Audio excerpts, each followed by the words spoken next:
حج کا دوسرا مقصد, بڑا مقصد درس مساوات کا عملی اظہار ہے. درس مساوات کس چیز کا نام ہے؟ درس مساوات اسے کہتے ہیں کہ جب میرے آقا سرور دو عالم صلی اللہ تعالی علیہ وآلہ وسلم نے کوہ فاران کی چوٹی سے اعلان نبوت فرمایا تو اس وقت دنیا کا حال کیا تھا؟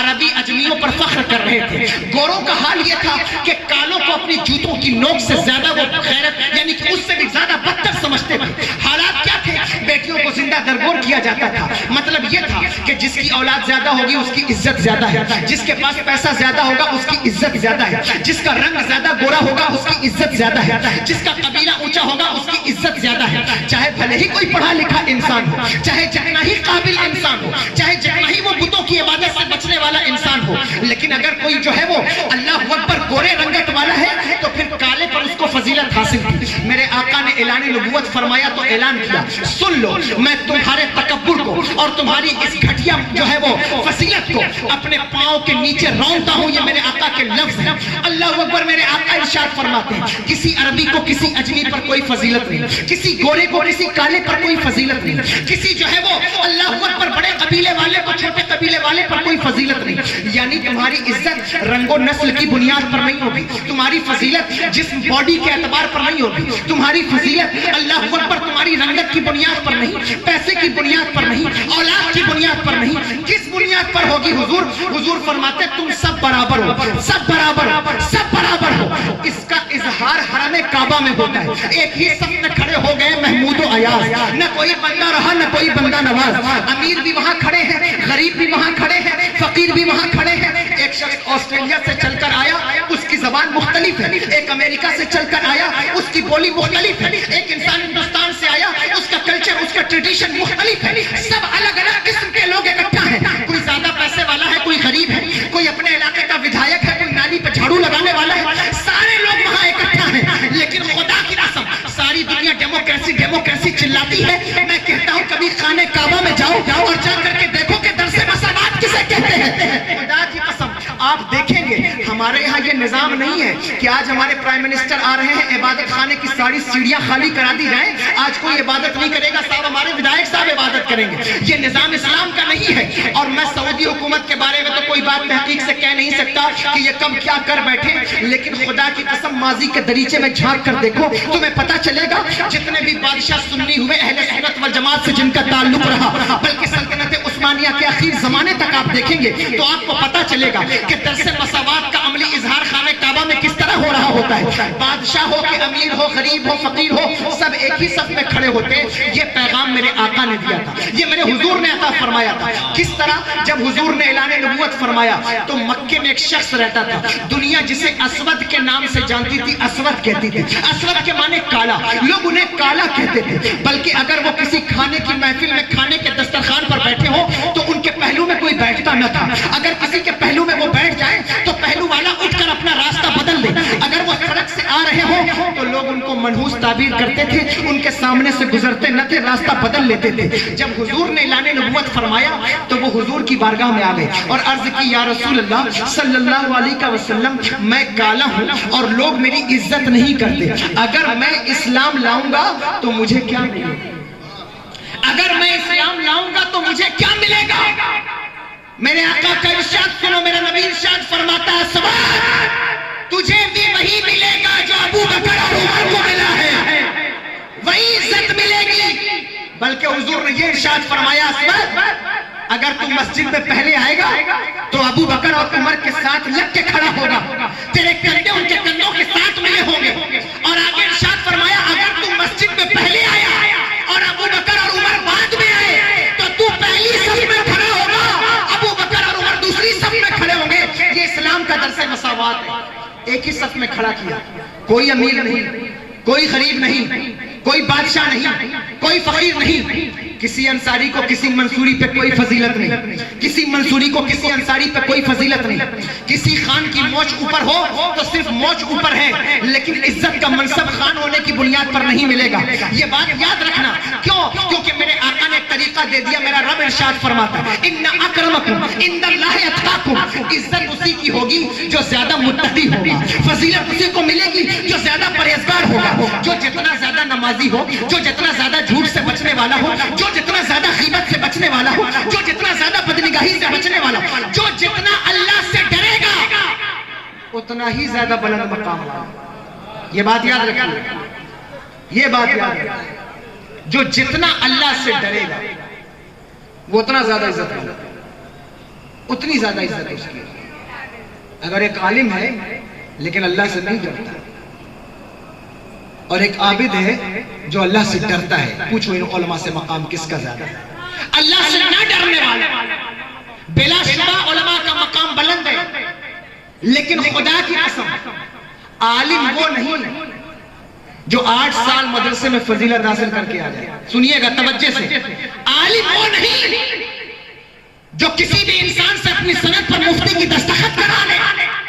عالم وہ نہیں کہ جس کو کوئی پیر صاحب ممبر پر کھڑے ہو کر امامہ بنا دے. عالم کی ڈیفینیشن مجھ سے مت پوچھو, میں اپنے گھر سے نہیں بتاؤں گا. اللہ کے قرآن سے پوچھو, اے اللہ تو بتا کیا بخاری پڑھنے والا عالم ہے؟ تو بخاری تو بہت سے لوگ پڑھتے ہیں. کیا صرف قرآن پڑھنے والا عالم ہو جائے گا؟ قرآن تو بہت سے لوگ پڑھتے ہیں. اے اللہ تو بتا عالم کون ہے؟ اللہ تو بتا عالم کون ہے؟ تو قرآن کا اعلان سنو. قرآن کہتا ہے انما یخشی اللہ من عبادہ العلماء. علماء وہ ہیں جو اپنے رب سے ڈرتے ہیں, جن کے دل میں خوف خدا نہیں, وہ عالم کیسے؟ کیا کہنے, بہت اچھا, ماشاءاللہ یا رسول اللہ, یا رسول اللہ. جس کے دل میں خوف خدا نہ ہو وہ کیسے عالم ہے؟ یہ بات توجہ طلب خاص ہے. اللہ اکبر کبیرہ. عزت اسی کی ہوگی جو تقوی اختیار کرے, پرہیزگاری اختیار کرے گا, ورنہ کسی کو کسی پر کوئی فضیلت نہیں, کسی کو کسی پر کوئی جو ہے وہ فضیلت نہیں ہے. میرے آقا نے ارشاد فرمایا تم سب برابر. تقوی اختیار کرو. عزت چاہتے ہو کہ پوسٹر میں صدارت میں میرا نام ہو, اور میں خانے میں بیٹھ کر کے 4 دن تم جو ہے وہ شراب کی بوتلیں لٹاتے رہو, اور تمہیں ممبر پر صدر بنا کر بیٹھا دیا جائے. تم چاہتے ہو کہ مسجد کی کمیٹی کا میں سربراہ بن جاؤں, اور تاش کھیلنے سے تمہیں فرصت نہیں, بچیوں کو پردہ کرانے کی توفیق نہیں, اور تم چاہتے ہو کہ تمہیں عزت ملے. عزت نہیں ملے گی, نہیں ملے گی عزت. یاد رکھنا, مسلمانوں کو سب سے زیادہ ریکوائرمنٹ ہے کہ ہمیں عزت ملے. لوگ ہمیں عزت نہیں دیتے, دنیا بھر میں ہماری عزت نہیں ہے, اور یہ حقیقی بات ہے نا. آپ دیکھ لیں, آپ دیکھیے تو صحیح, کیا وقار ہے, کیا عزت ہے. ایز اے قوم آپ غور کیجئے, اندازہ لگائی, میں کچھ نہیں کہوں گا. عزت کی سب سے زیادہ فکر اس قوم کو ہے کہ ہماری عزت ہونی چاہیے, لیکن عزت کہاں ہے؟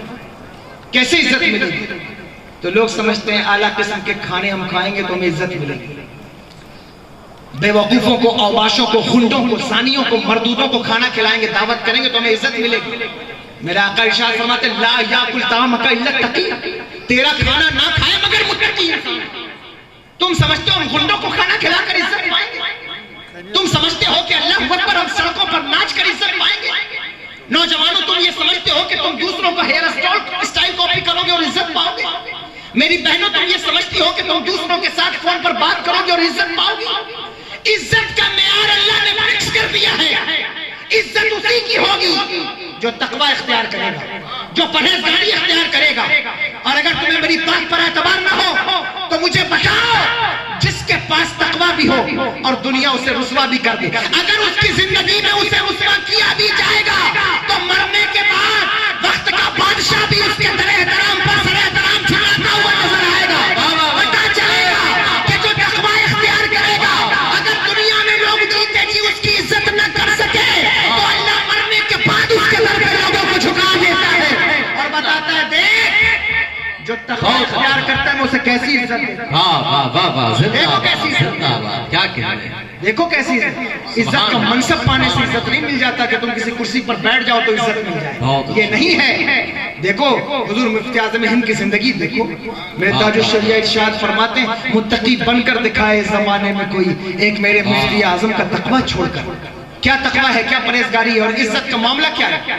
اللہ نے عزتیں کیسی عطا فرمائی. خدا کی قسم اگر عزت چاہتے ہو, بلندی چاہتے ہو تو تقوی اختیار کرو, اس کے علاوہ کوئی آپشن نہیں آپ کے پاس. ختم کر دوں, بوجھل ہو رہے ہیں آپ, نہیں آپ کہیں میں بند کروں, میں زبردستی سنانے کا عادی نہیں. نقیب صاحب بیٹھے ہیں میرے احباب میں سے، خاص میں سے، آپ ان سے پوچھئے، میں زبردستی تقریر نہیں کرتا ہوں، جتنی دیر آپ سنیں گے میں سناؤں گا، ورنہ پھر جو ہے وہ الحمدللہ سننے والوں کی بھی کمی نہیں، تو جتنی دیر آپ کہیں گے میں سناؤں، اگر آپ کہیں تو میں بند کروں. عزت چاہتے ہیں تو تقوی اختیار کیا، پرہیزگار بنیے، ورنہ جھوٹی شان و شوکت کہ صاحب ہم جو ہے وہ اعلیٰ کوارٹر میں رہتے ہیں اور کوئی جو ہے وہ جھوپڑی میں رہتا ہے تو وہ عزت اس بنیاد پر نہیں ہوگی. یہ میں آپ کو سمجھانے کے لیے کہہ رہا ہوں. آپ یہ مت سمجھیے گا کہ حضرت ہمیں آئے اور ڈانٹ کر تنقید کر کے چلے گئے. میں اس وقت آپ کا مبلغ ہوں. نشتر جو لگاتا ہے وہ دشمن نہیں ہوتا. اگر یہ کنڈیشن آپ کی ہے تو آپ اس پر غور کیجیے. یہ نہیں ہے عزت کے معاملہ. حضرت ابو ذر غفاری رضی اللہ تعالیٰ عنہ نے ایک دن حضرت بلال حبشی رضی اللہ تعالیٰ عنہ سے کہہ دیا, غصے میں کہہ دیا, بلال تو کالی ماں کا بیٹا ہے. ایک دن زبان سے نکل گیا. حضرت بلال رضی اللہ تعالیٰ عنہ کا دل ٹوٹا, حضور کی بارگاہ میں حاضر ہوئے, عرض کی یا رسول اللہ صلی اللہ علیہ وسلم, ابو ذر نے یہ بات کی. میرے آقا جلال میں آیا, اور جب حضور جلال میں آتے تھے تو حضور کے ماتھے پر ایک رگ تھی جسے رگ ہاشمیت کہا جاتا ہے, وہ ظاہر ہو جاتی تھی. اللہ اکبر, وہ رگ ظاہر ہو گئی اور حضور نے حضرت بلال سے کہا جاؤ ابو ذر سے کہو کہ تیرے نبی نے جن عورتوں کا دودھ پیا ہے ان میں ایک عورت ام ایمن بھی ہے, اور ام ایمن کا رنگ گورا نہیں تھا, تو جو تانا اس نے تجھ کو دیا ہے اگر اسے ہمت ہے تو اپنے نبی کو بھی آ کے وہ تانا دے. اللہ اکبر کبیرہ. دیکھو تو غریبوں کا دل کیسے میرا نبی رکھتا ہے, دیکھو تو کیسے قسم پرسی کی جاتی ہے. خدا کی قسم حضرت بلال لوٹے اور حضرت ابو ذر سے کہا کہ میرے نبی نے یہ بات کی. جب حضرت ابو ذر نے سنا تو آنکھوں سے آنسو جاری ہو گئے اور اپنا جوتا اتارا اور حضرت بلال کے ہاتھ میں دیا, اور بلال کے ہاتھ میں دے کر کہا بلال اس جوتے کو میرے منہ پر ملو کہ میں نے اپنے منہ سے یہ بات کی ہے. حضور فرماتے ہیں میں نے تمہاری ساری تکبرانہ اور تفاخرانہ جو جاہلیت کے زمانے کی فضیلتیں تھیں ان کو ختم کر دیا ہے. پاؤں کے نیچے رونتا ہوں, عزت اسی کی ہوگی جو تقوی اختیار کرے گا. اس کا عملی اظہار حج کے موقع پر ہوتا ہے, حج کے موقع پر ہوتا ہے. کوئی نہیں ہے وہاں, کوئی نہیں ہوتا جس کو پروٹوکول مل رہا ہو. میں پھر کہہ رہا ہوں کہ میں اس وقت سعودی گورنمنٹ کی ذمہ داری سے بات نہیں کر سکتا, لیکن ایز اے مسلم اور اسلامی سلطنت کے اعتبار سے جو میں بات کر رہا ہوں, آپ جھانک کر دیکھ لیں ماضی کے طریقوں, آپ کو یہ تاریخ روز روشن کی طرح آیا ملے گا. یہ نہیں ہے کہ کوئی بادشاہ آئے گا تو صاحب اس کے لیے صفیں خالی. آج بھی ہماری مسجدوں میں کہ صاحب ہمارے ودھائک صاحب آ رہے ہیں تو اگلی صف میں کوئی نماز نہیں پڑھے گا, صرف وہی نماز پڑھیں گے. ایسا ہوتا ہے کیا؟ یہ نہیں ہے. محلے میں جھاڑو لگانے والا بھی ہو, وہ پہلے آئے گا تو اگلی صف میں بیٹھے گا, اور محلے کا حاکم بھی ہو بعد میں آئے گا تو پچھلی صف میں بیٹھے گا. یہ طریقہ اسلام کا, اسلام نے دیا. اس لیے اس کا عملی اظہار حج کے موقع پر ہو رہا ہوتا ہے. ہمیں بتایا جاتا ہے کہ تم سب برابر ہو, سب برابر ہو. تمہارے بدن پر 2 چادریں, تمہارے زبان پر ایک ہی کلمہ لبیک اللہم لبیک لا شریک لک لبیک, یہی تو کلمہ سب کی زبان پر جاری ہے. دوسرا بڑا مقصد حج کا درس مساوات کا عملی اظہار ہے کہ مسلمانوں وہاں سے یہ پیغام لے کر آنا, تکبر جو دل میں لے کر گئے تھے اسے وہیں چھوڑ کر آنا, یہ سمجھ کر آنا کہ ہم برابر ہیں. اگر عزت حاصل کرنی ہے تو تقوی اختیار کریں, پرہیزگاری اختیار کریں. چلو حج کا تیسرا مقصد, بس اس مقصد کو بیان کر کے بات ختم کر دوں گا, کچھ مقاصد پھر کبھی آئیں گے انشاءاللہ تو بیان. حج کا تیسرا بڑا مقصد ہمیں ماضی کی یادوں سے جوڑنا ہے تاکہ ہمیں ہمارا ماضی یاد رہے. ماضی مطلب جانتے ہیں؟ کتنے لوگ جانتے ہیں؟ ہاتھ اٹھائیں ذرا. کیا مطلب ہے کوئی بتا دے بیچ سے.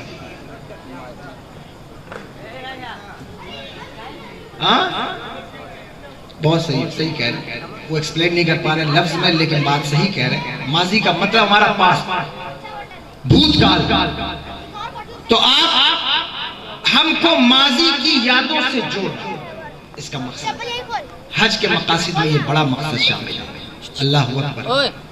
لوگ سوچتے ہیں کہ ہمیں ہمارا ماضی بھلا دیا جائے, ہماری تاریخ بھلا دی جائے, ہم کو ہماری تاریخ سے دور کر دیا جائے. اسی لیے آپ دیکھیں گے کہ جو شہر تاریخی ہو اس شہر کا نام بدل دو, جو عمارت تاریخی ہو اس عمارت کا نام بدل دو. خیر میں آپ کو اشارہ دے رہا ہوں کہ آپ دیکھیے تاریخ بھلانے اور ماضی سے توڑنے کی دنیا کوشش کر رہی ہے، اور یہ کوشش دنیا میں اگر سب سے زیادہ کسی قوم کے پیچھے ہے تو مسلمانوں کے پیچھے ہے کہ اپنا ماضی بھول جائے، ان کے ماضی سے ان کا تعلق ٹوٹ جائے، ان کے پاس سے ان کا تعلق ٹوٹ جائے، یہ بتایا جا رہا ہے، یہ کوشش کی جا رہی ہے۔ اس لیے ماضی کو توڑ مڑوڑ کر، اسے خراب کر کے، اسے پراگندہ بنا کر کے دکھانے کی کوشش کی جاتی ہے۔ جب بھی نام اٹھایا جائے کسی بادشاہ کا، کسی سپہ سالار کا، تو دیکھو ہزاروں اعتراضات کرنے والے اس کی شخصیت پر نکتہ چینی کر رہے ہیں۔ کیوں؟ تاکہ تم اس شخصیت کے بارے میں اپنی فکر کو گندا کر، تمہارا تعلق ماضی سے ٹوٹ جائے، تمہیں احساس ہو جائے اور تم وہ ہو کہ تمہیں موبائل چلانے کے علاوہ کبھی تاریخ پر ریسرچ یا غور کرنے کی حاجت ہی محسوس نہیں ہوتی۔ میرے نوجوان سارا دن موبائل چلاتے ہیں، اسی موبائل کے اوپر بھی اگر تم اپنے اکابرین پر سرچ کرو تو شاید تم کچھ اچھی خاصی تحقیق کر سکتے ہو، تم فیصلہ کرنے کے قابل ہو سکتے ہو، غور کر سکتے ہو، کم سے کم تاریخی شخصیات کے اعتبار سے یہ بات کر رہا ہوں، کر سکتے ہیں آپ۔ لیکن ان سب کو ایک ہی زمرے میں کھڑا کر کے ان کو جو ہے وہ بعض اوقات دنگائی، فسادی، ڈرپوک، ملک کو بیچنے والا، نہ جانے کیا کچھ کہہ کر ان پہ ٹیگ لگا کے انہیں سامنے پیش کیا جا رہا ہوتا ہے۔ غور کرو نوجوانوں، تاریخ پڑھو، اپنے ماضی سے اپنا تعلق پیدا کرو۔ بہنوں میں تم سے بھی کہتا ہوں، اپنے ماضی سے اپنا تعلق پیدا کرو۔ تم آگے بڑھتی ہوئی دنیا کو دیکھو، اس میں تمہاری کامیابی نہیں۔ تم جتنا زیادہ پیچھے دیکھو گی، ماضی سے جتنا جڑو گی، خدا کی قسم تمہارا تعلق ماضی سے جتنا زیادہ ہوگا، تمہاری اولادیں اتنی ہی زیادہ نیک، باعمل، صالح، مجاہد اور جو ہے وہ اللہ اکبر بہادر پیدا ہوں۔ اور جتنا زیادہ تم آگے کے لوگوں کو دیکھتی جاؤ، کوشش کرتی جاؤ کہ ہمارے کچن کا اسٹائل بھی یوں ہونا چاہیے، ہمارے گھر کا اسٹائل بھی یوں ہونا چاہیے۔ کیوں صاحب؟ کیونکہ ہم نے انسٹا پہ دیکھا ہے کہ وہ طریقہ یہ ہے، گاڑی ایسی ہونی چاہیے، کپڑا ایسا ہونا چاہیے، لباس ایسا ہونا چاہیے۔ میری بہنوں، اگر تمہارا تعلق تعلیم سے ہے تو میں تمہیں پکار کر کہتا ہوں، خدا کی قسم اپنے ماضی میں جھانک کر دیکھو کہ تمہارا لائف اسٹائل کیسا ہونا چاہیے۔ تم دیکھو، تمہیں دنیا بیوقوف بنا رہی ہے کہ اسلام نے عورتوں کے حقوق غصب کر کے ان کی ترقی کے راستوں پر بند باندھ دیا ہے۔ تمہیں معلوم نہیں ہے، میں تم سے کہتا ہوں واللہ 40 سال ہوئے ہیں امریکہ کو، جب امریکہ نے لیڈیز کو، عورتوں کو اپنی پارلیمنٹ میں انٹری دی ہے، ورنہ اسلام وہ مذہب ہے کہ 1450 سال پہلے اللہ اکبر میرے آقا حضرت عمر بن خطاب رضی اللہ تعالیٰ عنہ کی پارلیمنٹ میں عورت ممبر آف پارلیمنٹ موجود تھی۔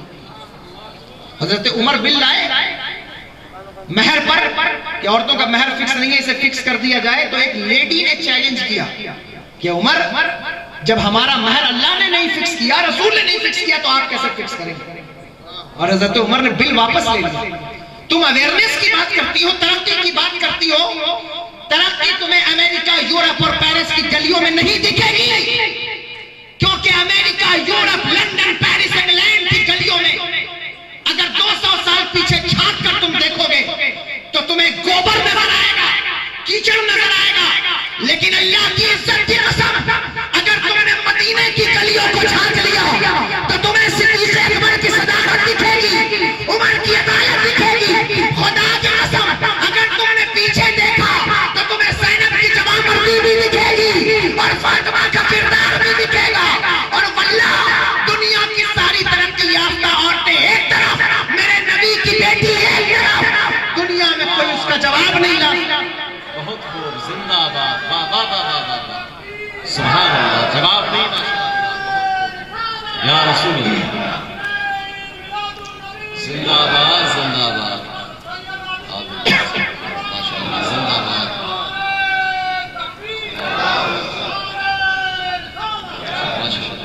سید اشفاق صاحب کا نام لیا، انہوں میرے چچا ہیں، ان کا بھی نعرہ لگا لیں، سید اشفاق صاحب زندہ باد، ماشاءاللہ، اللہ تعالیٰ نے سلامت رکھے۔ جھانکو ماضی میں اور ماضی سے اپنا تعلق مضبوط کرو، تمہارا مستقبل اصل ماضی میں ہی ہے، وہیں سے تم کامیاب ہو، وہیں سے دیکھو پلٹ کر، پیچھے دیکھو، پیچھے پلٹو، تمہیں دکھائی دے گا دی اذانیں کبھی یورپ کے کلیساؤں میں، کبھی افریقہ کے تپتے ہوئے صحراؤں میں، اللہ اکبر. پلٹو پیچھے تمہیں دکھے گا, دشت تو دشت ہے دریا بھی نہ چھوڑے ہم نے, بحر ظلمات میں دوڑا دیا گھوڑے ہم نے. پلٹو پیچھے تمہیں دکھائی دے گا. آج تمہاری کنڈیشن تو یہ ہے کہ ہم تمہیں بہادر بنائیں تو لوگ سمجھتے ہیں کہ کہیں ایسا تو نہیں کہ ملک کا غدار بنا رہے. نا, ہم تو اپنے نوجوانوں کو بہادر بننے کا جذبہ دیتے ہیں. اور وہ کیسے ملے گا؟ جب تک ہم ماضی نہیں لیں. ہم تو اس دور میں کسی کو دیکھتے ہیں تو حالت یہ ہے کہ صاحب کوئی آگے سے 2 جھاپڑ مارے تو وہ پھٹ سے گر جاتا ہے یا بھاگ جاتا ہے. لیکن ہمارا ماضی ایسا نہیں. کوئی ہمارے دین کے خلاف کھڑا ہو, ہمارے ملک کے خلاف کھڑا ہو تو اسلام ہمیں اجازت دیتا ہے. اسلام ہم سے کہتا ہے کہ پیٹھ دکھا کے بھاگو مت, بلکہ جمع مردی سے مقابلہ کرو, اپنے اندر بہادری پیدا کرو. یہ کیسے پیدا ہوگی؟ جب تک تمہارا تعلق پاس سے نہیں ہوگا. تم اپنے مجاہدین کو, شہداء کو نہیں دیکھو گے, نہیں پڑھو گے, نہیں جانو گے ان کی زندگی کے بارے میں کیسے ہوگا. آج تمہاری بچیاں بہنیں دوسروں کے ساتھ فرار ہو رہی ہیں. یہ کوئی ڈھکی چھپی بات تو نہیں ہے, روز پیپر میں چھپتا ہے, سوشل میڈیا پر آتا ہے. اگر میں تقریر میں بیان کر دوں گا تو کون سی بے حیائی کی بات ہے. کتنی بچیاں ہیں جو غیروں کے ساتھ فرار ہیں. کیا اس لیے آپ کے ماں باپ نے آپ کو کالج میں داخلہ دلایا؟ کیا اس لیے آپ کو ایجوکیشن کے لیے گئی ہے کہ آپ اپنے دین اور عزت اور مذہب کا جنازہ نکال دیں؟ خدا کی قسم, لوگ کہتے ہیں مسلمان لڑکی, مسلم کی لڑکی, مسلم کی لڑکی, مسلمان لڑکی بھاگ گئی. میں کہتا ہوں سوال کر, مسلمان لڑکی نہیں بھاگ سکتی, نہیں بھاگ سکتی. اس لیے کہ جس کو اپنے ماں کی عزت کا خیال نہ ہو میں اسے تو مسلمان کہہ سکتا ہوں ایک بار. باپ کی عزت کا خیال نہ ہو تو میں کہہ سکتا ہوں کہ مسلمان ہے. دادا کی عزت کا خیال نہ ہو تو کہہ سکتا ہوں کہ مسلمان ہے. لیکن جسے اپنے نبی کی عزت کا خیال نہ ہو اس بیٹی کو میں کس منہ سے مسلمان کہوں؟ میں نہیں کہتا کہ وہ مسلمان ہے. جسے اپنے نبی کی عزت کا خیال نہ ہو, اللہ اکبر, قیامتیں دستک دے رہی ہیں تمہارے دروازوں پر. ماضی سے جڑو اور اپنی بیٹیوں کو, بہنوں کو, بچیوں کو ماضی سے جوڑو. انہیں بتاؤ کہ صرف یہی دور ترقی یافتہ نہیں ہے کہ تم آج اگر یہ سمجھتی ہو کہ ہم فزیشنز بن جائیں گے, ڈاکٹر بن جائیں گے, ہم LLB کر لیں گے, وکیل بن جائیں گے, ہم نے سائنس لیا, ہم انجینئر بن جائیں گے, تو صرف تم کامیاب نہیں ہو. تم سے پہلے بھی عورتوں کے گھوڑے دوڑتے رہے, تم سے پہلے بھی عورتیں جہاد کرتی رہی ہیں. اللہ اکبر. پڑھو تاریخ حضرت خالد بن ولید کی زوجہ کی, پڑھو تاریخ اسلام کی شہزادیوں کی. تم گھر سے باہر نکلتی ہو تو کس لیے؟ لوگوں کو اپنا حسن دکھانے, رعنائیاں دکھانے, نوجوانوں کو فتنے میں گرفتار کرنے. لیکن خدا کی قسم اسلام کی شہزادیاں گھر سے باہر نکلتی تھیں تو اسلام کے علم کو بچانے کے لیے نکلتی تھیں, یا پھر ان کی قربانیاں اس لیے تھیں تاکہ ان کی کوکھ سے پیدا ہونے والے بیٹے مذہب کے لیے, ملک و ملت کے لیے اپنی جان کا نذرانہ پیش کر سکیں. اور یہ ہوا ہے, یہ ہوا ہے. آپ دیکھیں گے, پلٹیں گے پیچھے, ماضی سے جڑیں گے تو آپ کو پتا چلے گا. اسلام ہمیں ماضی سے جوڑنے کی دعوت دیتا ہے. حج کا تیسرا بڑا مقصد یہ ہے کہ ماضی سے جڑو, ماضی سے تمہارا تعلق ٹوٹ نہ جائے, ماضی سے تمہارا تعلق ختم نہ ہو جائے. اس لیے ماضی کی یادوں کو زندہ. اور ایک اور بھی طبقہ پیدا, یہ بڑا درد ہے میرے دل کا. اس میں سے ہر بات جو میں بیان کر رہا ہوں وہ ایک تفصیل طلب عنوان ہے مکمل. اور یہ میں تکبر کے طور پر نہیں کہتا بلکہ تحدیث نعمت کے طور پر کہ میرے دل کا درد ہے. اس ایک ایک عنوان پر اگر میں ایک ایک مقصد پر رک کر بات کروں تو شاید رات ختم ہو جائے, اتنا مواد میرے پاس ہے اس وقت امت کی طرف سے. لیکن اللہ اکبر, آپ غور کیجئے, سوچئے, ایک اور طبقہ پیدا ہوا جو ہمیں ماضی سے ہٹاتا ہے. ہٹ جاؤ غریب نواز کے آستانے سے. کیوں ہٹ جائیں؟ ہٹ جاؤ. اللہ اکبر کبیرہ. تمہارے ماں کو کوئی گالی دے تو تم اس کے پیچھے, اس کے منہ پہ تھوکنا پسند نہ کرو. اور جو نبی کی ماں کو کافرہ کہے, اللہ اکبر کبیرہ, ان کے مزار پر بلڈوزر چلائے, ان کے بارے میں تمہارا کیا خیال ہے؟ یہ وہ لوگ ہیں جو ماضی کی یادوں کو مٹانا چاہتے ہیں. مٹ جائیں ماضی کی یادیں, کوئی بزرگ, کسی ولی, کسی بزرگ کا تصور باقی نہ رہے. یہ وہ قوم ہے خدا کی قسم مسلمانوں. تم سمجھو گے شاید حضرت وہابیوں دیوبندیوں کا رد کرنے بیٹھ گئے. میں کہتا ہوں اس پر بہت کام ہوا ہے اور ہونے کی ضرورت بھی اور ہوگا بھی, کیونکہ جب جب کوئی پتھر گنبد خضرا کی طرف چلے گا جواب تو ضرور دیا جائے گا. لیکن میں کہتا ہوں کہ میرے پاس اتنا وقت نہیں ہے کہ میں ان بدبختوں کا رد کروں. میں تو صرف اتنا کہہ رہا ہوں کہ تم دیکھو کہ یہ کس طرح تمہیں مس گائیڈ کر رہے ہیں, ماضی سے ہٹا رہے ہیں. غریب نواز سے تمہارا رشتہ ٹوٹ جائے, غوث اعظم سے تمہارا رشتہ ٹوٹ جائے. تم حج کے لیے آؤ تو تمہیں کسی صحابی کا مزار دکھائی نہ دے.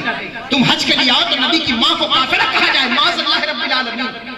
بتاؤ مجھے لوگ کہتے ہیں سب ٹھیک ہے سب ٹھیک ہے، یہ بھی ٹھیک ہے وہ بھی ٹھیک ہے، حضرت کیا فرق پڑتا ہے؟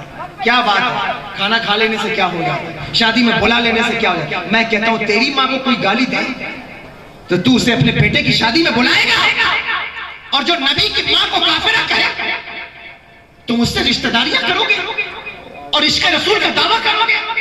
یہ وہ قوم ہے جو تمہیں ماضی سے توڑ رہی ہے میرے بھائیوں، خدا کے لیے اس کو سمجھو، یہ ہمارا کوئی آپسی جھگڑا نہیں ہے بلکہ امت کا بہت بڑا مسئلہ ہے۔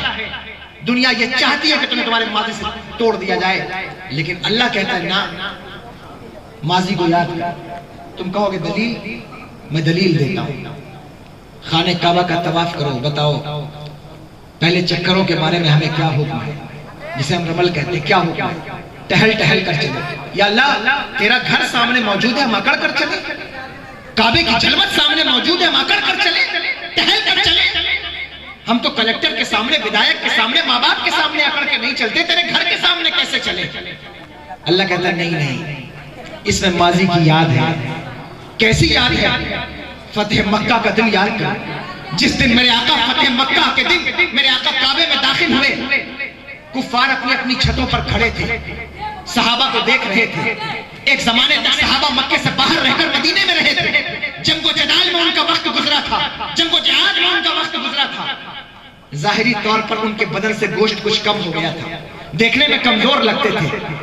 میرے آقا نے ارشاد فرمایا، میرے صحابہ ذرا سا ٹہل ٹہل کر چلو، کفار تمہیں دیکھ رہے ہیں، کہیں یہ نہ سمجھے کہ تم کمزور ہو گئے ہو، کہیں یہ نہ سمجھے کہ تم کمزور ہو گئے ہو، اس لیے ٹہل ٹہل کر چلو۔ اللہ اکبر کبیرہ، میرے آقا کا حکم پا کر صحابہ ٹہل ٹہل کر چل رہے ہیں، کفار اوپر سے دیکھ رہے ہیں۔ کیوں ٹہل ٹہل کر چلے؟ تاکہ اس بات کا پتہ چلے کہ نبی کے ساتھ رہنے سے کوئی کمزور نہیں ہوتا، جو نبی کے ساتھ جتنا رہے گا اتنا مضبوط ہوتا، اتنا زیادہ طاقتور ہوتا جائے گا۔ لیکن آج تو کافر نہیں کھڑے، آج تو وہ ہمیں نہیں دیکھ رہے، پھر یا اللہ آج ہم کیوں ٹہل کر چلے؟ آج بھی وہ پرمپرا کیوں باقی ہے؟ باقی اس لیے ہے کہ جب جب تم حج کرنے آؤ گے، خانہ کعبہ کا طواف کرو گے، تمہیں میرے جانثاروں کی قربانی یاد آئے گی، تمہیں میرے محبوب کے وہ فتح مکہ کا دن یاد آئے گا۔ ماضی سے تمہارا تعلق بنا رہے گا، ماضی سے تمہارا تعلق گہرا رہے گا۔ اللہ اکبر کبیرہ۔ مجھے بتاؤ، غور کرو، طواف کر لو تو جاہ زمزم ہے۔ آپ کے شہر میں کوئی کنواں ہے؟ کوئی چشمہ ہے یا کوئی ہے کنواں کے نہیں ہے؟ مجھے لگتا تھا شاید کالونی میں کوئی کنواں نہیں ہوگا، لیکن کنواں ہے۔ بتائیے اس کنویں کا مالک کون ہے؟ اللہ ہے یا نہیں؟ اللہ مالک۔ اور زمزم کے کنویں کا مالک کون ہے؟ مالک اللہ ہے۔ یا اللہ اس کنویں کا مالک بھی تو، اور زمزم کے کنویں کا مالک بھی تو، لیکن زمزم کی اتنی فضیلت کہ جو جس نیت سے اس پانی کو پیا، اللہ اس کی نیت پوری کر دے گا۔ جس نیت سے پیو گے، علماء لکھتے ہیں کہ جس نیت سے کوئی زمزم کو پیے، اللہ اس کی نیت کو پورا کر دے گا۔ پچھلے زمانے میں اکابرین، اولیاء، محدثین جب حج کے لیے آتے تو صحن کعبہ میں کہیں بیٹھ جاتے، تو لوگ ان کے ارد گرد جمع ہو جاتے۔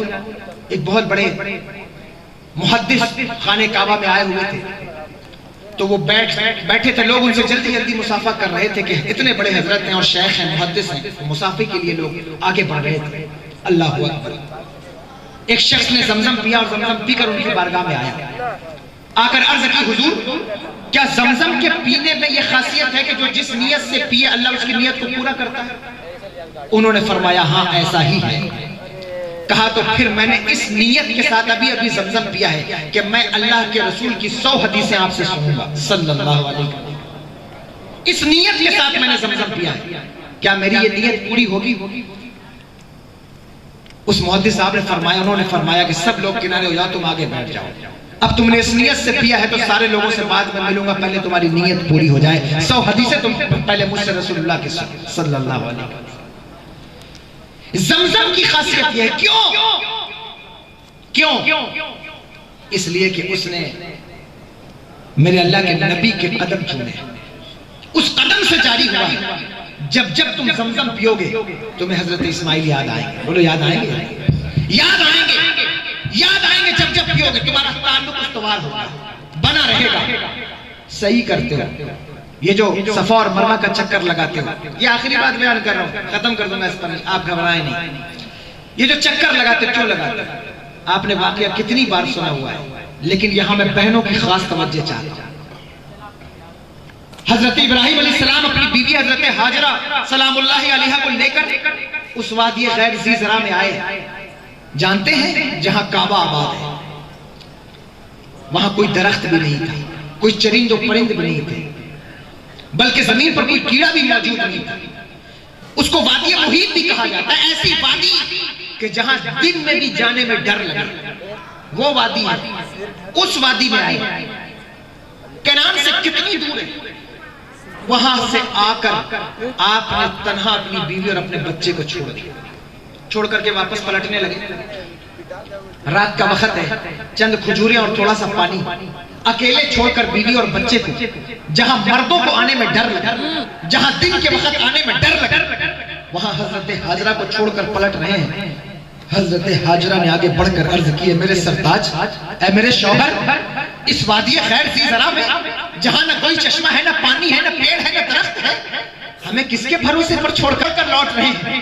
میری بہنیں خاص توجہ کریں، توجہ کرو، تمہارے پاس آج کیا کچھ نہیں ہے، کیا کچھ اللہ نے نہیں عطا فرمایا ہے، لیکن کبھی ان کے رویے دیکھو اپنے شوہروں کے تعلق سے، تمہیں پتہ چلے گا کہ ان کے رویے کیا ہیں۔ خدا کی قسم میری بہنوں، تمہارا مذاق اڑانا میرا مقصد نہیں، میں تمہارا بھائی ہوں، میں تنقیدی گفتگو نہیں کرتا، لیکن میں تم سے اتنا کہتا ہوں کہ کبھی حضرت سیدہ حاجرہ سلام اللہ علیہا کی زندگی بھی تو پڑھ لو، تاکہ تمہاری زندگی میں بھی توکل آ جائے، تاکہ تمہاری زندگی میں بھی صبر پیدا ہو جائے، تاکہ تمہاری زندگی پر میں اللہ پر بھروسہ پیدا ہو جائے۔ کبھی یہ بھی تو کر لو، کبھی یہ بھی تو کر لو۔ آگے بڑھ کر کہتی کس کے بھروسے پر چھوڑ رہے ہیں، کس کے بھروسے پر چھوڑ کر جا رہے ہیں؟ حضرت ابراہیم خاموش ہیں۔ حضرت حاجرہ نے دوسری مرتبہ پوچھا کس کے بھروسے پر چھوڑ رہے ہیں؟ حضرت ابراہیم خاموش ہیں۔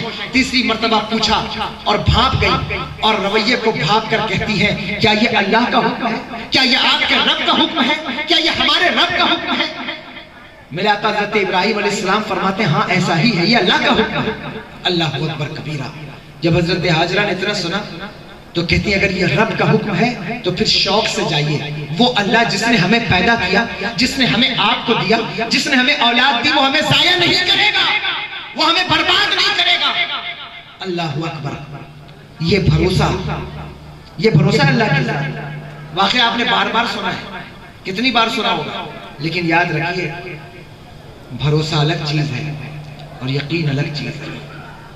یقین سب کو ہو جاتا ہے، لیکن بھروسہ بہت مشکل سے ہوتا ہے، بہت مشکل سے بھروسہ ہوتا ہے۔ ایک کھیل دکھانے والا زمین سے 100 فٹ اونچی بلڈنگ پر رسی باندھ کر، 2 رسیاں اس نے رسی باندھ دی ایک بلڈنگ سے دوسری بلڈنگ پر، اور اپنے بچے کو کندھے پہ بیٹھا لیا اور ہاتھ میں ایک ڈنڈا لے کر اس رسی پہ چلنے لگا۔ تو نیچے لوگوں کی بھیڑ لگ گئی، لوگ جمع ہو گئے اسے دیکھنے کے لیے، اور مسلمان تو سب سے پہلے جمع ہوتے ہیں اگر کہیں کوئی تماشا ہو رہا ہو، کہیں کوئی تماشا ہو تو اگر آپ واقعی آپ دیکھیں گے کہ اس میں سب سے پہلی صف میں اگر کوئی ملے گا تو وہ کلمہ پڑھنے والے ملیں گے۔ اللہ اکبر۔ آپ کو محفل میں بیٹھایا جائے یا مسجد میں بیٹھایا جائے، طبیعت پر بہت گراں گزرتا ہے، بڑی تکلیف ہوتی ہے، اور یہ آپ کی غلطی نہیں ہے۔ آپ نے اصل میں اچھی عادت لگانے پر محنت نہیں کی، آپ نے کوشش نہیں کی۔ جمعہ کے خطبے میں 5 منٹ دیر ہو جائے، میں نے علماء کے تعلق سے بہت کچھ بول دیا ہے اور بڑا ڈر رہا ہوں کہ کہیں کسی کا دل ٹوٹ نہ گیا ہو، لیکن میرے چھوٹا بھائی سمجھ کر معاف کریں گے۔ میں نے یہ بات اس لیے کی ہے، اس لیے کہی ہے یہ بات، اس لیے کہ ہم عوام کی اصلاح اس وقت تک نہیں کر سکتے جب تک ہم خود کی اصلاح نہ کریں۔ ضروری ہے کہ ہم بھی اپنی اصلاح کریں، آئیے ہم بھی اپنی اصلاح کریں، آپ بھی اپنی اصلاح کریں، کوشش کریں، آگے بڑھ کر محنت کریں، اللہ جزا دے۔ علماء 5 منٹ خطبے میں دیر کر دیں تو پھر دیکھیے عوام کا رویہ کیا ہے۔ 5 منٹ دیر کیسے ہوگی؟ اب تو لوگ دلیل بھی دیتے ہیں آگے سے۔ ایک صاحب مجھ سے میں نے کہا امام کا حق ہے 2-4 منٹ آگے پیچھے کر سکتا ہے، تو کہنے لگے کہ کیا اللہ نے قرآن میں نہیں فرمایا ان الصلاۃ کانت علی المؤمنین کتابا موقوتا، کہ نماز جو ہے وہ ایسے وقت پر، یعنی وقت کی پابندی کے ساتھ قائم کرنا ہے، مقررہ وقت۔ یہ دلیل مجھے بولتے، اور ایک صاحب کو کہنے لگے حضرت آپ نہیں جانتے کہ جو لوگ جمعہ میں پڑھنے آئے ہیں، کوئی جو ہے کسی کی ٹرین ہے، کسی کی بس ہے، کسی کا، ہم نے کہا یہ بات تو خیر صحیح ہے، لحاظ کرنا چاہیے کہ وقت پر نماز جماعت کھڑی ہو.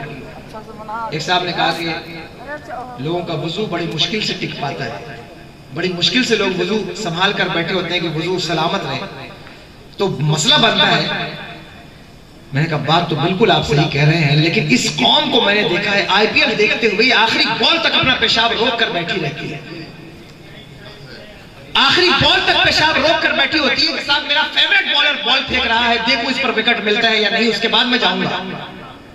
آپ دلائل دیں گے تو ہم سے دلائل، آپ یہ امید نہ کریں کہ ہم دلائل نہیں دے سکتے. خدا کی قسم آپ اپنے حوال پر غور کیجئے، آپ کی کنڈیشن کیا ہے. اچھی چیزوں پر آپ کا دل ہی نہیں لگتا. مسجد میں بیٹھنا ہو، مجلس میں بیٹھنا ہو، آپ کو لگتا ہے کب ختم ہو تو کب گھر جائے، کب ختم ہو کب واپس جائے. بازار میں سارا دن گزر جائے لیکن آپ کو پتا نہیں چاہیے، نہیں معلوم چاہیے، نہیں پتا، کیونکہ اچھی عادت لگانی پڑتی ہے. ایک کسی موٹیویشنل اسپیکر نے کہا تھا، میں اس کی بات سن رہا تھا ایک دن، تو اس نے کہا کہ اچھی عادت لگانی پڑتی ہے. یہ بات بالکل صحیح ہے، اچھی عادت لگانی پڑتی ہے، بری عادت لگانی نہیں پڑتی. بس اچھی عادت نہ لگاؤ، وہ خود بخود بری عادت لگ جائے. اس نے کہا کہ جس طرح چڑھائی پر، ہیلز پر گاڑی کو اوپر چڑھانے کے لیے ایکسلریٹ، اس کو دبانا پڑتا ہے ایکسلریٹر کو تو وہ آگے بڑھتی ہے. پیچھے آنے کے لیے کوئی بیک گیئر نہیں ڈالنا ہے، بس ایکسلریٹر لینا بند کر دو، خود بخود پیچھے آئے گی. بولو صحیح کہہ رہا ہوں؟ بات بہت اچھی کہہ رہا تھا. اس نے کہا کہ جو ہے وہ اسی طرح اچھی عادت لگانی پڑتی ہے، بری عادت. ایک جملہ اور اس نے کہا، میں کریڈٹ خود نہیں لوں گا، جس نے کہا ہے میں اس کو کوٹ کر رہا ہوں. اس نے کہا کہ صاحب جو ہے وہ پڑھنے لکھنے کے لیے اگر مدرسے جانا پڑتا ہے، اسکول جانا پڑتا ہے، تو جاہل رہنے کے لیے کوئی اسکول نہیں جانا ہے، جاہل بننے کے لیے کوئی کالج نہیں ہے. بس مدرسے نہ جاؤ، اسکول نہ جاؤ، خود بخود جاہل ہو جاؤ. تو میں اس بات کو یہاں اس لیے کوٹ کر رہا ہوں کہ اچھی عادت لگانی پڑتی ہے، بری عادت خود بخود لگ جاتی ہے، خود بخود بری خصلت لگ جاتی ہے. اور اس میں ایک جملہ آگے بڑھ کے اور کہہ رہا ہوں، جنت میں جانے کے لیے محنت کرنی پڑتی ہے، جہنم میں جانے کے لیے محنت کی ضرورت نہیں ہے. بس جنت میں جانے کی لگن چھوڑ دو، خود بخود جہنم کے راستے پہ چلے جاؤ. اس لیے کہتا ہوں کہ اچھی محفلوں میں بیٹھنے کی عادت لگاؤ. تو وہ تماشا دکھا رہا تھا لائن پر، دیکھو میں بات کیا کر رہا تھا، بھروسے کی بات، حضرت حاجرہ کی بات ختم ہوگی، بڑی بات ختم ہو جائے گی. یہ آخری مقصد بیان کر رہا ہوں اس وقت کہ حج کا تیسرا مقصد ماضی کی یادوں سے جوڑنا ہے. اللہ اکبر. وہ بلڈنگ پر، دو بڑی بلڈنگز اوپر وہ رسی باندھ کر اس پر چل رہا تھا، اپنے بیٹے کو کندھے پہ بیٹھا کے. لوگ نیچے سے جو ہے وہ اسے داد دے رہے تھے، واہ واہ کہہ رہے تھے کہ واہ واہ کیا ہی شاندار چل رہا ہے اور یہ پار کر جائے گا. جب اس نے ایک بلڈنگ سے دوسرے بلڈنگ تک کا سفر پورا کر لیا تو اس نے نیچے جھانک کر دیکھا اور لوگوں سے پوچھا، بتاؤ تم میں سے کس کو یقین ہے کہ میں واپس سے پھر دوسری بلڈنگ پہ پہنچ جاؤں گا اسی رسی پر چل کر؟ سب نے ہاتھ اٹھا کر کہا، ہم تیرے اوپر شرط لگا سکتے ہیں، ہمیں پورا یقین ہے کہ تو واپس چل کر دوسری بلڈنگ پر پہنچ جائے گا، تو بڑا ماہر ہے، تیرے پاس بڑا زبردست فن ہے، ہمیں پورا یقین ہے کہ تو واپس پہنچ جائے گا. اس نے کہا اچھا اگر تمہیں اتنا ہی یقین ہے تو تم میں سے کوئی شخص میرے کندھے پہ میرے بچے کی جگہ بیٹھ جائے اور میں اس کے ساتھ اس بلڈنگ کو پار کر لوں. تو سارے لوگوں کی نظریں جھک گئیں. میں بتانا صرف یہ چاہتا تھا کہ یقین الگ الگ ہوتی ہے، بھروسہ الگ الگ ہوتی ہے.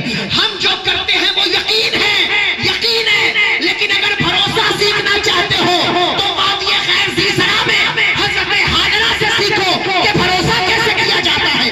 اگر بھروسہ سیکھنا چاہتے ہو تو وادی کربلا میں سیدہ زینب سے سیکھو کہ بھروسہ کیسے کیا جاتا ہے. اگر بھروسہ سیکھنا چاہتے ہو تو خدا کی قسم ہمارے ماضی میں جھانک کر دیکھو، تمہیں تاریخ کے اوراق پر عورتوں کی وہ تاریخ ملے گی کہ بھروسہ کیسے کیا جاتا ہے. بھروسہ کیسے. ہماری بہنوں کے رشتے تاخیر سے آئیں، لیٹ ہو جائیں تو حالات کیا سے کیا بنتے ہیں. میری بہنوں خدا کے لیے اپنے بزرگوں کو پڑھو، ورنہ تمہاری اولاد ناکارہ ہو جائے گی، برباد ہو جائے گی، بے حیا ہو جائے گی، معاشرے میں کچھ نہیں بچے گا. تمہاری پیدا ہونے والے بچے تمہیں گالیاں دیں گے. اس لیے اپنا کردار سنوارو. کردار اس وقت تک سنور نہیں سکتا جب تک تم ماضی کے دریچوں میں نہیں جھانکو گی، جب تک تم اپنے بزرگوں سے، اکابرین سے اپنی تاریخ کے ان کردار کو نہیں پڑھو گی جنہوں نے اسلام کے لیے محنت کی ہے، جد و جہد کی ہے. تب تک آپ نہیں بڑھ سکتے آگے. آگے پڑھیے دیکھیے حضرت حاجرہ سلام اللہ علیہ کا کردار کیا ہے. فرماتی اللہ پر بھروسہ ہے وہ ہمیں برباد نہیں کرے گا. اللہ نے تمہیں بھی پیدا کیا ہمیں بھی پیدا کیا. اگر رشتے لیٹ ہو گئے, اگر جاب نہیں لگی, اگر اچھا شوہر نہیں ملا, اچھا سسرال نہیں ملا, تو اس کا مطلب یہ نہیں ہے کہ تم پھانسی کے پھندے سے لٹک جاؤ. اس کا مطلب یہ نہیں ہے کہ تم گھر کو سر پہ اٹھا لو. اس کا مطلب یہ ہے کہ تمہارا اللہ تمہیں آزما رہا ہے, تمہارا رب تمہیں آزما رہا ہے. تمہارے سامنے کردار ہے اسلام کی ان خواتین کا جنہوں نے صبر سے کام لیا, تحمل سے کام لیا, توکل سے کام لیا. ان کا رویہ اختیار کرو, ان کا طرز عمل اختیار کرو. دیکھو ان عورتوں کو تمہیں پتہ چلے گا. پڑھو ان عورتوں جن کو جنگل میں چھوڑ دیا گیا. اللہ کے کتنا بھروسہ. اللہ اکبر. پھر پانی ختم ہوا تو حضرت حاجرہ دوڑی صفا سے مروہ اور مروہ سے صفا. وہ 7 چکر, جب پانی ادھر دکھتا تو ادھر, ادھر دکھتا تو ادھر. جہاں بچہ دکھتا وہاں دھیمے ہو جاتی, جہاں نہ دکھتا وہاں تیز ہو جاتی, قدم تیز ہو جاتے. دوڑتی رہی, دوڑتی رہی اللہ کے بھروسے پر, اللہ کے توکل پر, اللہ کے حکم پر. سر احترام خم تھا, سر جبین جھکی ہوئی. اللہ اکبر کبیرہ. میرے اللہ کو یہ ادا کتنی پسند آئی, یہ اللہ کو ادا اتنی پسند آئی کہ کہا میری بندی حاجرہ, استقامت کے جس مقام پر مردوں کو پہنچنا دشوار ہے, تو عورت ہو کر استقامت کے اس مقام پر کھڑی ہو گئی کہ وادی خیر ذی زرع میں جہاں کھانے اور پینے کا کوئی سامان نہیں, تو قدم گاڑ کے کھڑی ہے اور میرے اوپر بھروسہ کر رہی ہے. اے حاجرہ میری بندی, میں تیرے عمل کو ضائع نہیں کروں گا, میں تیرے صبر کو ضائع نہیں کروں گا, بلکہ تجھے بدلہ دوں گا. یا اللہ بدلہ کیا دے گا؟ کیا تو مجھے گھر دے گا, کیا تو مجھے عزت دے گا, شہرت دے گا, کیا دے گا؟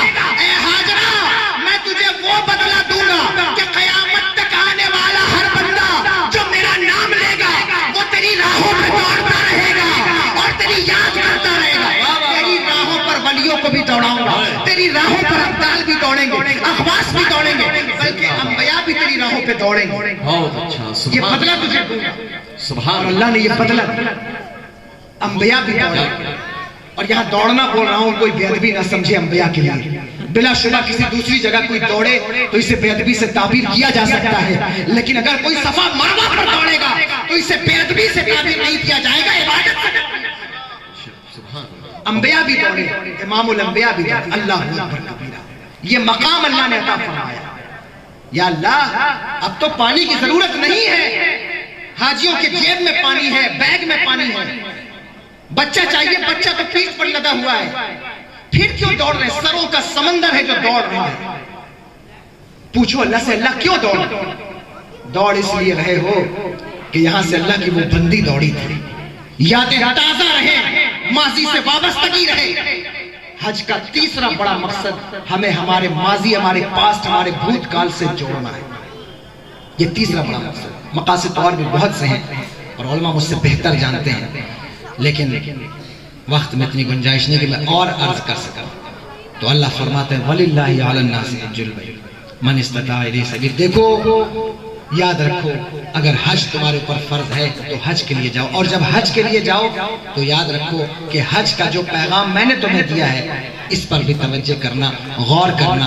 اقبال کوئی پوچھے تو زائرین حرم سے, کیا حرم کا تحفہ زمزم کے سوا کچھ بھی نہیں. یاد رکھو حرم کا تحفہ جو میں بتا رہا ہوں تمہیں بلا شبہ زمزم بھی ہے, کھجورے بھی ہیں, اور یہ سارے مقاصد بھی ہیں. جب وہاں سے بندہ لوٹتا ہے تو ان دھڑکتے ہوئے دلوں کے ساتھ لوٹتا ہے کہ نہیں, ہم تکبر کو ختم کر دیں گے, ہم اونچ اور نیچ کے فاصلے کو ختم کر دیں گے. قرآن نے ختم کیا ہے. ہم جو ہے وہ کسی کالے کو, کسی گورے کو بڑا نہیں سمجھیں گے. تقوی والا ہی بڑا ہوگا, تقوی والے کو ہی عزت دیں گے, تقوی والے کو ہی جو ہے وہ عزت کی جگہ دیں گے. اور جب ہم لوٹتے ہیں تو ہم یہ سوچ کر لوٹتے ہیں کہ نہیں, ہم ماضی سے جڑے رہیں گے, ماضی کو پڑھتے رہیں گے, ماضی پر غور کرتے رہیں گے, اور اپنا کردار ماضی کے آئینے میں دیکھنے کی کوشش کرتے رہیں گے کہ ہم بھی اس طرف چل رہے ہیں یا نہیں چل رہے ہیں. حج ہو گیا, حج ختم ہو گیا. آخری بات, اگر آپ کی اجازت ہو تو بس اس پر بات ختم. حج ہو گیا, حج ہو گیا, صحیح بھی ہو گئی, صحیح بھی, اور عرفات میں حاضر ہو گئے, سب کچھ ہو گیا. اب کیا کریں مالک, اب کیا کریں؟ میرے امام کہتے ہیں حاجیوں آؤ شہنشاہ کا روضہ دیکھو, کعبہ تو دیکھ چکے, کعبے کبھی کعبہ.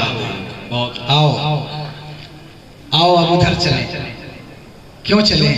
اس لیے کہ حج تو تم نے کر لیا ہے, لیکن گناہوں سے معافی کا طریقہ قرآن میں کچھ اور بتایا گیا ہے.